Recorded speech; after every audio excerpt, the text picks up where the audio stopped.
Ebusianfo mimobi bia kwaba deba GCN page so midin ede adwoa searching mesro na wa subscribe to my channel me notification bell no so for more news. Nigeria ni abranti bi na ende obo NPP amayoko na His Excellency na Addo dankwa Akufo Addo omo abausi na anisema okay na ne say eye Ghana for 2024 ye make sure say ye be maintain eye NPP government no because he thinks say eye NPP government and His Excellency na Addo dankwa Akufo Addo ebayi corruption bebree etwem ewo omemo na denti abranti e ka say na ne say okọ airport na ye nenim COVID-19 na ebai ebe ha wiase afane yina ende se wufi amanone ana se wufi other country na wo baganda hanoma se wo make sure say pane na ebai na wo no wa wo bi se na ebe ya wo fa yare no emba hanum na abranti ekọ airport no okwa yellow card a e chese wa wo pane bi na okoye no e no mo identify yellow card ne say enye papa so na abranti no onyi sisi say papa na no e na omo ye ya fane out na opese otua sika na che say ode ebrambram so na no e na omo airport wo no e kire ne say dabi by this time no Ghana hanom omo se bebre na adwumafo no bebre na ye corrupt nye na ye corrupt e be che say ye nye corrupt e na ye gu hano na no na abranti no e bo mo aba so na che so mo ya de pa because Nigeria anka wo udu ho na omo adwusia na wokọ baby na ahanumi abranti no e kire so ye sure say cameras a ebobo ho security cameras ebobo ho no eno so a prevent corruption kakra enti no Ghana for ye maintain NPP amayoku no because enkakra nkra no omo e mana Ghana akonanim na national agenda a eye Oman FM omo e host wo ho eno mo de sa ensemi etudwane tie ensemi no the way a esi ekoi an say akane no nananka udru airport enema hodo ane wo ho de se bibia sesa abrantie ba hora de o Nigeria ni e na okọ Nigeria oni kofi na ye adwuma mi ame yonko kofi am kosra no okọ Nigeria no na o so oba Ghana enti okotua sika e na omo man yellow fever card ni bi odi dru Ghana airport no om say fake airport for me bo mo abaso e na om say fake enti won kọ no nko obi okọ ye no no aye na adwen say adru no anya de obaji ena okoyi say o say 10 euros 20 euro ma lady na lady ni say dabi you can't do this in her country yes her no pie kwa abonten ena okofa 50 pounds oba lady ni say reject ye say ma na omo dan na mo wo pan ye no omo e ma na my mi refie my musa date no mo abaso pa o say lady ni say reject ye na okofa omo panin edo ne buy na panin ne be ka che say this time around untimi nyesa Ghana how na mbusa say opeja oti hwe so dan na wo mu no a network baby with cameras catch ro crash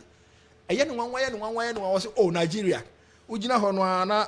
police ni ana de won ho na busa say oga what you have for me want me anka bibia na do passport na ashe form wo say eye fake and say obetua no nya de obeyi ama but Ghana asesa enti ono no Nigeria ni say ne mpaye ne say aban na oteso no nkrofo no nsan to aso ayo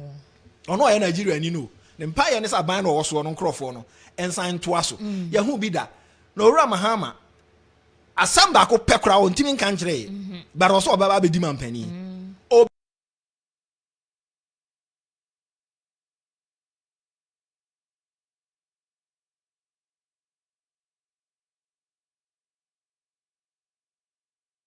can be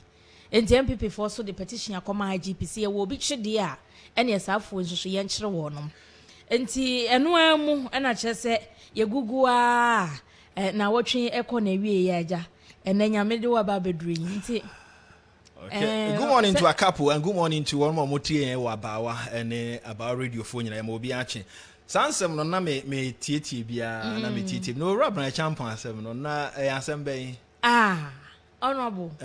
asem ben bi so di hun komo bebre asem ben asem ni nyina ne se na no a omukọ kwawu yi se NPP fo aye ne se kwawu no duro so a you see asem no na eye bebre emu ne wo he no mse enye no ne o kan se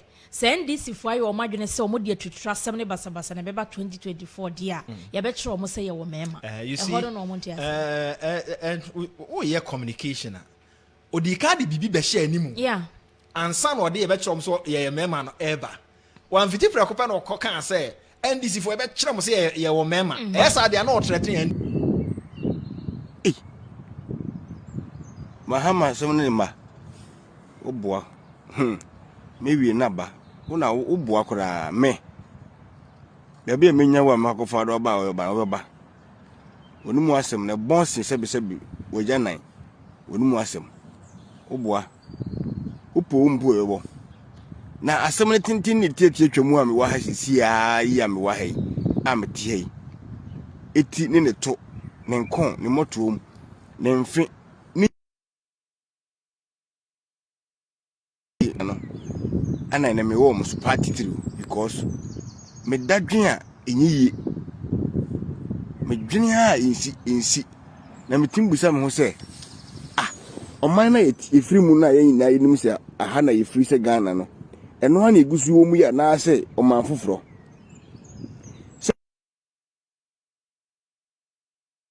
yo aha ma men kofa wi aha de we de bi hu bia we de beba that's right ubu akura nya ka se o yin hwan muntie we mame that NDC has revolutionary roots.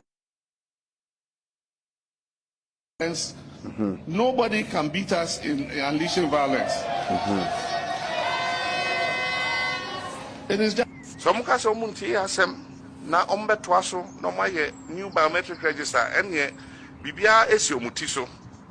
se koba se ntawantawa ene ntokwa ebesi oman mu a e wo se omupie no omka se ye ne aye no mo jeso aka last one mun show no how weak ya o be show nature say NDC for na twitwa nkrofo saa mana kutu this level no na enti pamucho se mo ti se video yin so wi masem yin na ba akopɛ media no bi ene journalist no bi am wo Ghana madwen yɛ adwuma the me boy na mo pese mo kyerese mante ya besa repeat later say ye damo say ye jimi o say school na mo kono mo de mo kwa mo kosua kwase asem nko a ye nima de kode ye say media station medias na wo Ghana no any some journalists ni bi na wo Ghana no e wo mo say NDC for na bi radio station ni sa de no de ye nim sa but mo nwene se nipa dwene mama onwen se moa me pacho mo nwene se nipa dwene mama onwen se aboa because bra example video ko me pese me bo na nka kamba first one no na me yase we no me bo a embo eno ni problem the reason why minim entiuri emfa ne sa se mo timi kasa no de ye na de me yapa ne se